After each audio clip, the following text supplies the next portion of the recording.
नमस्कार विद्यार्थियों। आज का हमारा टॉपिक है राधा कमल मुखर्जी के सामाजिक पारिस्थितिकी संबंध में विचार, जो कि बीए थर्ड ईयर के सिलेबस का भाग है।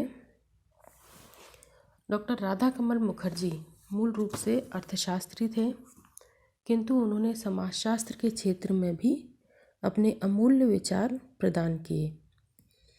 उन्होंने अर्थशास्त्र और समाजशास्त्र के मध्य पाए जाने वाले भेद को कम करने एवं उन्हें निकट लाने का प्रयास किया। सामाजिक पारिस्थितिकी विज्ञान के क्षेत्र में भी उन्होंने अपने महत्वपूर्ण विचार दिए हैं। डॉक्टर राधा कमल मुखर्जी की कृति सोशल इकोलॉजी 1845 में इन्होंने अपने विचार सामाजिक पारिस्थितिकी संबंध में व्यक्त किए हैं। उनकी दृढ़ मान्यता है कि अर्थशास्त्र, जनांकिकी और प्रादेशिक समाजशास्त्र के सामान्य निष्कर्षों का प्रयोग पारिस्थितिकी विज्ञान के क्षेत्र में किया जा सकता है। उन्होंने लिखा है कि मानव संबंधों के अध्ययन के लिए मानव प्रदेश ही उचित इकाई है, क्योंकि एक प्रदेश विशेष में ही हम एक दूसरे के साथ अंतःक्रिया करने वाले संस्कृति के धारक मानव समूहों तथा पौधों, पशु, अन्य निर्जीव पर्यावरण के बीच पाए जाने वाले जटिल अंतर संबंधों को अच्छी तरह समझ सकते हैं। मानवीय सामाजिक व्यवहारों, सामाजिक संस्थाओं तथा अनुकूलन की मानवीय समस्याओं को प्रादेशिक संकुल से अलग करके पूरी तरह समझा नहीं जा सकता है।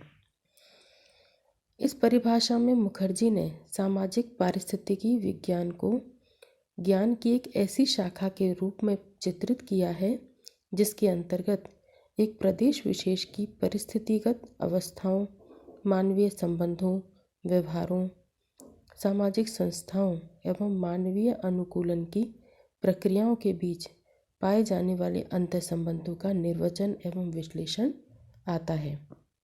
यानी पारिस्थितिकी विज्ञान ज्ञान की एक ऐसी शाखा है जिसके अंतर्गत एक प्रदेश विशेष की परिस्थितिगत अवस्थाओं, मानवीय व्यवहारों, मानवीय संबंधों एवं मानव के अनुकूलन की प्रक्रियाओं के बीच अंतर संबंधों की व्याख्या एवं विश्लेषण आता है। इन संबंधों की अभिव्यक्ति संघर्ष, सहयोग, संतुलन, प्रतिस्पर्धा, गतिशीलता इत्यादि के रूप में हो सकती है। अब है डॉक्टर मुखर्जी ने सामाजिक पारिस्थितिकी विज्ञान के प्रमुख दो पहलुओं का उल्लेख किया है। पहला है व्यवहारिक पारिस्थितिकी, एप्लाइड इकोलॉजी, और दूसरा है समुदाय पारिस्थितिकी। व्यवहारिक पारिस्थितिकी के अंतर्गत जनसंख्या, प्राकृतिक साधनों, वनस्पति एवं पशुगत के परिस्थितिगत संतुलन के साथ सामंजस्य करते हुए मनुष्य के विभिन्न विकास स्वरूपों का अध्ययन आता है। यानी मनुष्य का जनसंख्या, प्राकृतिक साधनों, वनस्पति, पशुगत के साथ जो पारिस्थितिक संकुलन है उसके सामंजस्य और मनुष्य के विकास का अध्ययन व्यवहारिक पारिस्थितिकी के अंतर्गत आता है। दूसरा है समुदाय पारिस्थितिकी। इसके अंतर्गत मानव भूगोल, मानव जीवशास्त्र, अर्थशास्त्र, समाज मनोविज्ञान तथा तकनीकी के साथ पारिस्थितिकी विज्ञान की अंतःक्रिया के कारण प्राप्त अंतःवैज्ञानिक दृष्टिकोण आता है। इन विज्ञानों के अंतर्गत प्राप्त निष्कर्षों के सम्मिलित उपयोग को ध्यान में रखते हुए पारिस्थितिगत ज्ञान को ही समुदाय पारिस्थितिकी कहा जाता है।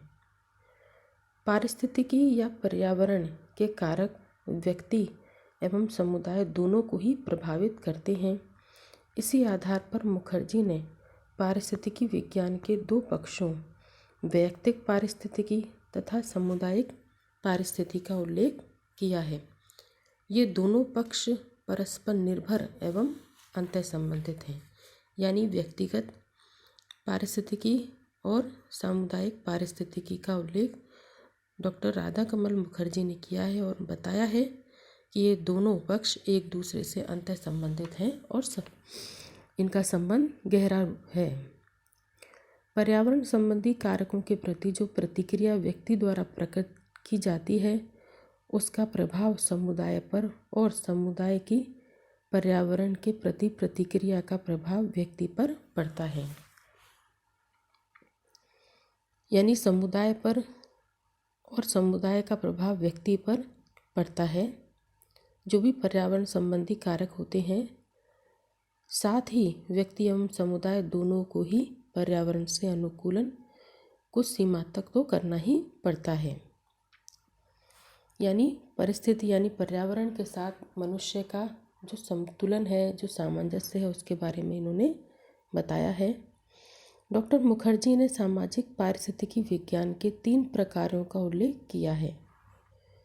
पहला है मानव एवं मानवीय संस्थाओं का एक प्रदेश विशेष के साथ संतुलन की प्रक्रिया का निर्वचन करना। इसके अंतर्गत उस प्रदेश विशेष की मिट्टी, जलवायु, भूमि की रचना के साथ अनुकूलन करना ही नहीं वरन वहाँ के पेड़ पौधों एवं पशुगत के साथ अनुकूलन करना भी आता है। यानी मनुष्य का पर्यावरण के साथ जो संतुलन है या अनुकूलन है वह इसके अंतर्गत आता है। दूसरा है मानवीय क्रियाकलापों को संगठित करने वाले स्थानिक भोजन संबंधी एवं पारिस्थितिगत शक्तियों के संबंधों को ढूंढ निकालना। नेक्स्ट है एक प्रदेश विशेष में मानव तथा अन्य सजीव और निर्जीव समुदायों के संतुलन एवं पारिस्थितिक दबावों को मापना और यह ज्ञात करना कि ये संतुलन और दबाव मानव के प्रभुत्व और स्थायी के लिए अनुकूल या प्रतिकूल सिद्ध होते हैं या नहीं।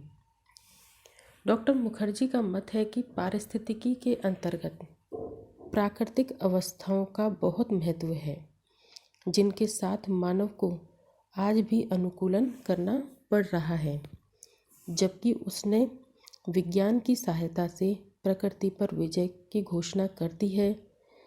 डॉक्टर मुखर्जी का ऐसा मानना है कि प्रकृति पर विजय के लिए भी मानव को प्रकृति का अनुसरण तो करना ही पड़ता है। यानी पारिस्थितिकी के अंतर्गत डॉक्टर मुखर्जी प्राकृतिक अवस्थाओं को बहुत महत्वपूर्ण मानते हैं। उनका कहना है कि मानव को आज भी प्रकृति के साथ या प्राकृतिक अवस्थाओं के साथ संतुलन करना पड़ रहा है, चाहे उसने विज्ञान पे विजय प्राप्त कर ली हो या विजय के बाद भी प्रकृति का अनुसरण तो मनुष्य को करना ही होता है। इसके अभाव में प्रकृति में असंतुलन पैदा हो जाएगा। यानी यदि प्रकृति का अनुसरण मनुष्य ना करे तो प्रकृति में असंतुलन पैदा हो सकता है, जिसके फलस्वरूप प्राकृतिक विपदाएं आने की संभावना रहती है। डॉक्टर मुखर्जी ने पारिस्थितिगत तालमेल को स्पष्ट करते हुए लिखा है कि एक प्रदेश विशेष एवं ऋतु विशेष में कुछ विशेष प्रकार के रोगों का आक्रमण देखने को मिलता है, जिससे मानव को अनुकूलन करना पड़ता है। गंगा यमुना के मैदान में मानव विकास कार्य जितना सरल है, हिमालय के पहाड़ी क्षेत्रों में उतना ही कठिन है। इस प्रकार से पारिस्थितिगत विशेषताएं सब कुछ न होते हुए भी कुछ तो हैं ही। कहने का तात्पर्य यह है कि मनुष्य को प्राकृतिक अवस्थाओं के साथ संतुलन बनाए रखना होता है, चाहे उसने विज्ञान पर विजय प्राप्त कर ली हो, लेकिन प्रकृति का अनुसरण करके ही वह संतुलन प्रकृति में संतुलन पैदा कर सकता है और प्राकृतिक विविधताओं की समस्याओं से दूर हो सकता है। प्राचीन समाजों के उदाहरण देते हुए डॉक्टर मुखर्जी लिखते हैं कि आदिम समाजों में सामाजिक संगठन ही नहीं वरन धर्म, जाति, प्रथाएं, परंपराएं आदि पर पर्यावरण का प्रभाव देखा जा सकता है। आदिम समाजों में टोटम की प्रथा प्रचलित है, जिसके अंतर्गत कुछ विशेष प्रकार के पेड़ पौधों और पशु पक्षियों को मारने या नष्ट करने का निषेध किया जाता है।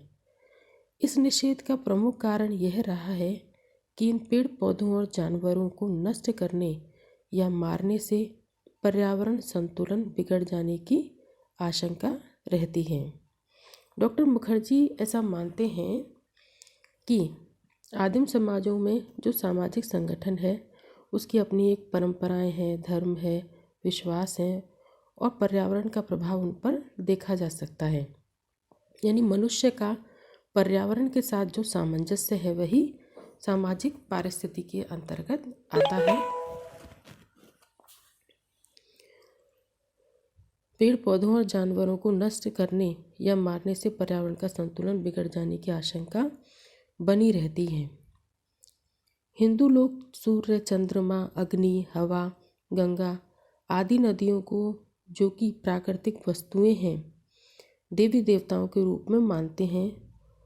उनका प्रकृति के साथ अनुकूलन ही होता है। कृषि कार्य के प्रारंभ से पूर्व खेतों की पूजा एवं देवी देवताओं का आगवाहन भी पर्यावरण की विभिन्न शक्तियों के साथ मानवीय संबंधों के संतुलन को ही प्रकट करता है। यानी मनुष्य कृषि कार्य प्रारंभ जब करता है तो खेतों की पूजा करता है और देवी देवताओं का आगवाहन भी करता है, और इसका कारण यही होता है कि पर्यावरण की विभिन्न शक्तियों के साथ मानवीय संबंधों का संतुलन बना रह सके। अब है डॉक्टर मुखर्जी ने पारिस्थितिकी अवस्थाओं एवं शक्तियों के साथ मानव के अनुकूलन के 3 स्तरों का उल्लेख किया है। यानी पारिस्थितिक अवस्थाओं के साथ मनुष्य का जो अनुकूलन है उसके 3 स्तर डॉक्टर मुखर्जी ने बताए हैं। पहला है, प्राचीन काल के समुदायों के लोग पर्यावरण पर अधिक निर्भर थे, क्योंकि उस समय ज्ञान और विज्ञान का आज की तरह विकास नहीं हो पाया था। अतः प्रकृति के साथ अनुकूलन के सिवा उनके पास कोई और चारा नहीं था। यानी प्राचीन काल में जो समुदाय समूह थे वो लोग पर्यावरण पर अधिक निर्भर रहते थे, क्योंकि उस समय ज्ञान और विज्ञान आज की तरह विकसित नहीं था और प्रकृति के साथ अनुकूलन करना उनके लिए आवश्यक होता था, या अनुकूलन के सिवाय उनके पास कोई चारा नहीं होता था। दूसरे स्तर पर मनुष्य ने पर्यावरण के साथ अपने संरक्षण, भोजन, आवास एवं पूजा आदि से संबंधित विभिन्न आवश्यकताओं का तार्किक और क्रमबद्ध अनुकूलन किया। यानी डॉक्टर मुखर्जी ने पारिस्थितिकी अवस्थाओं के साथ मानव के अनुकूलन का जो दूसरा स्तर बताया है उसके अंतर्गत उन्होंने बताया है कि मनुष्य ने पर्यावरण के साथ अपनी सुरक्षा, संरक्षण, भोजन और आवास से संबंधित आवश्यकताओं का तार्किक एवं क्रमबद्ध अनुकूलन किया। यानी पहले स्तर में मनुष्य के पास ज्ञान और विज्ञान आज की तरह नहीं था और इसीलिए वह प्रकृति के साथ अनुकूलन करता था। दूसरे स्तर में मनुष्य अपनी आवश्यकताओं का तार्किक एवं क्रमबद्ध अनुकूलन करने लगा, और तीसरे प्रकार या तीसरे स्तर के अनुकूलन का संबंध आज के व्यवहारिक पारिस्थितिकी विज्ञान यानी एप्लाइड इकोलॉजी से है, जो इस बात पर जोर देता है कि मानव प्रकृति का दास नहीं वरन उसका एक सहयोगी है, और वह पर्यावरण में छिपी असीमित संभावनाओं की खोज करके उनका उपयोग मानव कल्याण और उन्नति के लिए कर सकता है। यानी पर्यावरण का प्रयोग मनुष्य कैसे मानव की विकास, कल्याण के या उन्नति के लिए कर सकता है, यह उन्होंने तीसरे स्तर यानी व्यवहारिक पारिस्थितिकी विज्ञान के अंतर्गत बताया है। उनका कहना है कि मानव प्रकृति का दास नहीं वरन एक सहयोगी है। इसी आधार पर वह चंद्रमा और मंगल पर निवास करने की बात सोच रहा है। इससे एक बात यह भी स्पष्ट होती है कि मनुष्य और उसकी पारिस्थितिकी के साथ उसके गहन और घनिष्ठ संबंध हैं।